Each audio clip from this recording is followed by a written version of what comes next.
vir aqui para conversar com você justamente aí essa questão. A gente estava falando agora há pouco no outro programa, no Estoque, falando aí da Coreia do Sul e dos Estados Unidos, que dispararam aí 8 mísseis balísticos aí em resposta à Coreia do Norte. E eu estava falando com um professor também da área, e ele disse justamente que essa reação dos Estados Unidos e da Coreia do Sul não foi para a Coreia do Norte, mas para a China. Queria saber se você concorda com essa afirmação do professor. Bom, a gente tem nesse cenário do Extremo Oriente uma região muito conturbada pelo aumento das tensões e até de uma corrida armamentista naval que tem ocorrido nos últimos anos na região. E quais são as peças dessas tensões? De um lado, a China e a Coreia do Norte, e de outro, a Coreia do Sul, o Japão, os Estados Unidos. Então, tudo o que acontece em um desses blocos tem um efeito também muito forte nos outros. Nesses últimos dias, é muito mais uma disputa envolvendo as duas Coreias. Houve ali na semana passada uma série de manobras militares conjuntas dos Estados Unidos com a Coreia do Sul. Isso gerou uma resposta militar da Coreia do Norte. Agora tem essa resposta à resposta norte-coreana e por aí vai, né? E a gente acaba preso nesse círculo vicioso. Em última análise, sim, tudo diz respeito a uma China mais poderosa, mais influente, mais assertiva também nas suas reivindicações territoriais.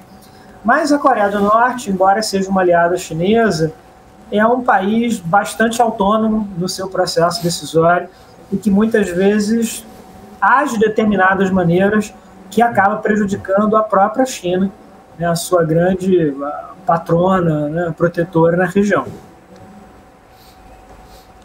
Maravilha. Ô, Rodrigo, prazer falar contigo, meu caro. É o seguinte... Na realidade é Maurício. Maurício, é que eu li Rodrigo aqui no... Rodrigo é o irmão dele. Olha, ser confundido com um dos grandes astros do cinema brasileiro não é... É que eu li Rodrigo, o pessoal botou no chat aqui, me desculpa, Maurício. Ô, Maurício... Acontece com bastante frequência. Você é mais bonito que ele. Olha só. Deixa eu te falar uma coisa.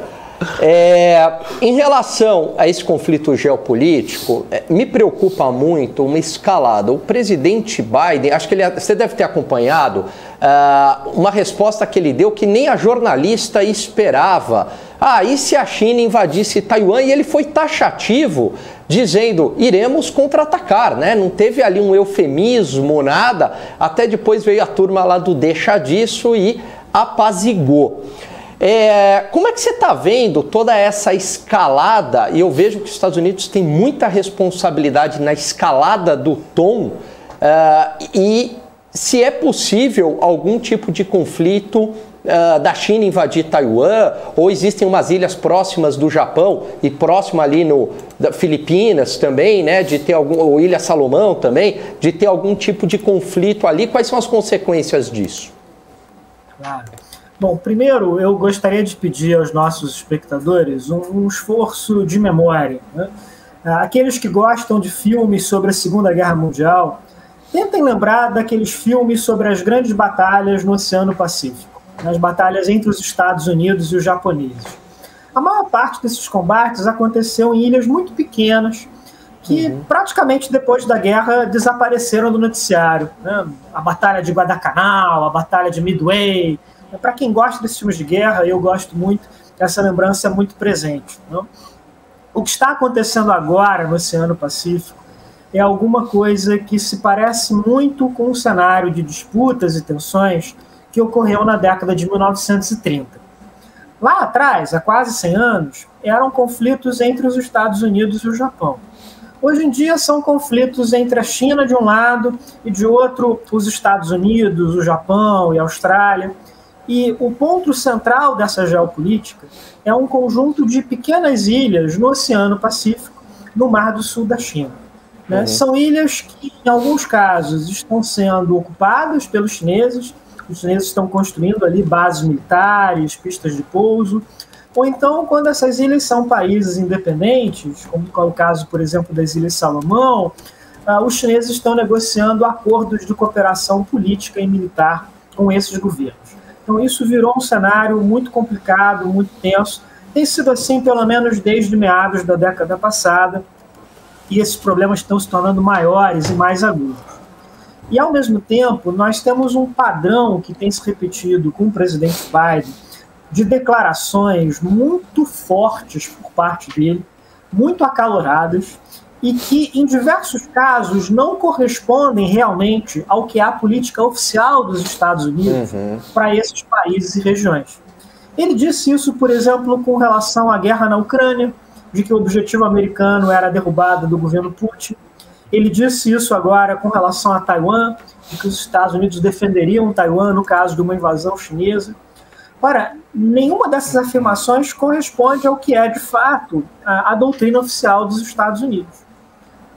Pode vir a ser. Se realmente estourar uma guerra entre China e Taiwan, seria muito provável que os Estados Unidos acabassem participando de uma defesa militar de Taiwan. Mas não existe uma obrigação 100% formal de tratado para que o governo americano faça isso. E esses posicionamentos do Biden têm sido também bastante questionados entre analistas da política externa americana. Assim, o que está acontecendo? O Biden é um político veteraníssimo, né? Ele tem décadas de experiência no Senado americano, depois foi vice-presidente durante 8 anos. Então nós não estamos falando de alguém que é novo dentro desse jogo político. Ele é alguém que entende o peso dessas declarações. Mas o que de fato ele quer com isso é um tema em aberto, é um tema em debate. Com relação à China e Taiwan, a posição oficial chinesa continua a ser a de que essa reunificação da ilha com o resto da China seria algo para ocorrer de maneira pacífica por meio de negociações políticas. Então, hoje, agora, neste momento, não há realmente a possibilidade de uma guerra entre a China e Taiwan. Mas daqui a 2 anos, daqui a 5 anos, ou a 10, um cenário como esse que nós estamos vendo envolvendo Rússia e Ucrânia é perfeitamente verossímil envolvendo também China e Taiwan. Eu diria que até muito mais provável do que a guerra na Ucrânia, como a gente tem visto nos últimos meses. Agora, ele desculpa, Cabral, vai. Ele tá, o Biden provavelmente é porque está senil, dando esse tipo de declaração, que vai contra a orientação do Pentágono, por exemplo? Você acha que pode ser isso? Olha, eu vou ser generoso com o Biden e dizer que é um problema de adaptação, né? Ele está no cargo de presidente há 1 ano e meio, e acho que ele ainda não se adaptou a esse novo ritmo, a esse novo peso que tem as suas palavras, mas já virou um padrão bastante constrangedor de que ele vai a público, faz alguma declaração impensada dessa, e depois, nos dias posteriores, o Departamento de Estado, a Casa Branca, tem que desmentir aquilo que ele disse, corrigir. Então, claro, tudo isso gera desgastes muito grandes, gera também até essa discussão se ele está realmente no pleno gozo das suas faculdades mentais, ou se ele vem tendo algum tipo de problema cognitivo. E é claro que tudo isso aumenta ainda mais a incerteza num momento já bastante complicado da política internacional e da política americana também, né?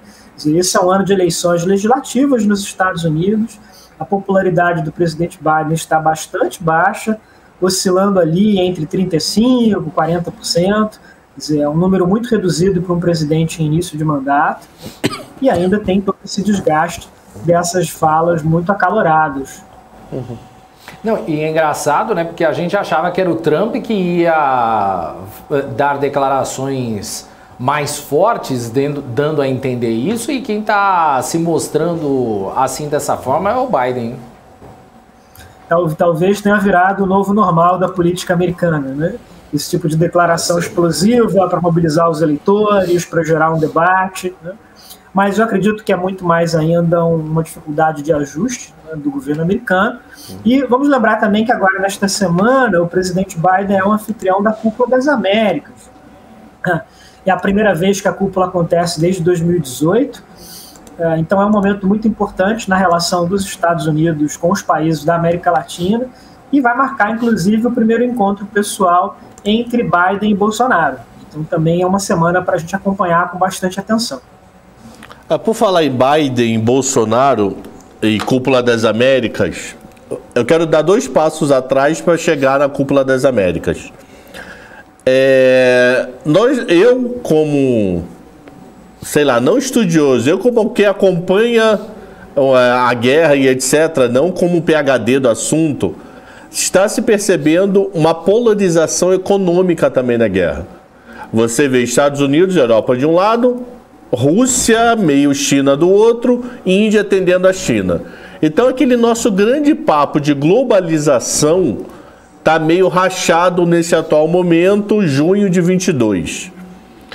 E uma das coisas que vários estudiosos estão dizendo é que quem pode se dar bem nesse conflito é a América, principalmente latina, focado mais ainda do sul.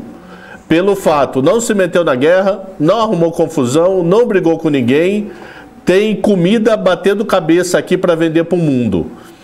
Então você acha que essa aproximação do Biden em abril, dizendo que a Colômbia é uma parte importante da OTAN, é um membro importante, diminuindo restrições com a Venezuela, fazendo questão de Bolsonaro ir, sem guerra eu tenho certeza que ele não estava nem aí para Bolsonaro, é uma tentativa de dominar mais essa região antes que o chinês chegue? É a doutrina Monroe sendo colocado em prática, o que o Cabral perguntou? América para os americanos. Né? Isso. Acho que tem muito a ver com isso. Vamos dizer, qual é o cenário com que os Estados Unidos se defrontam hoje? É uma guerra no leste europeu de consequências globais e um esforço do governo dos Estados Unidos de mobilizar mais a opinião pública na América Latina, na África e na Ásia para uma posição mais crítica contra a Rússia, o que é algo que os americanos ainda não conseguiram. Então, essa necessidade faz com que o governo Biden fique muito mais simpático a um país como o Brasil e a um presidente como o Bolsonaro. Até agora, não tinha havido nenhum encontro pessoal entre Biden e Bolsonaro. Uma relação que vinha sendo muito abalada por divergências grandes entre os dois, principalmente na questão envolvendo o meio ambiente, do desmatamento da Amazônia. Mas, de repente, com a guerra, esse interlocutor um tanto incômodo para o Biden, que era o Bolsonaro, virou alguém importante. É relevante para o Biden, nesse momento, estar reunido com o presidente Bolsonaro, trazer o governo brasileiro para essa coalizão contra a Rússia. E, somado a esse fato, digamos, mais global, tem o cenário na América Latina. O governo Biden preparou muito mal a cúpula das Américas. Houve uma série de discrepâncias, de discordâncias grandes entre o governo Biden e os regimes autoritários da esquerda latino-americana, em Cuba, Nicarágua e Venezuela. E o governo Biden disse no primeiro momento que elas não seriam convocadas, não seriam convidadas para a cúpula, e isso provocou uma reação de governos da esquerda democrática da América Latina, particularmente do México, né, que é um país importantíssimo para os Estados Unidos, pela vizinhança, pela questão da imigração. Então, toda a preparação dessa cúpula ficou muito confusa, muito turbulenta, e há o risco dela ser um evento muito esvaziado.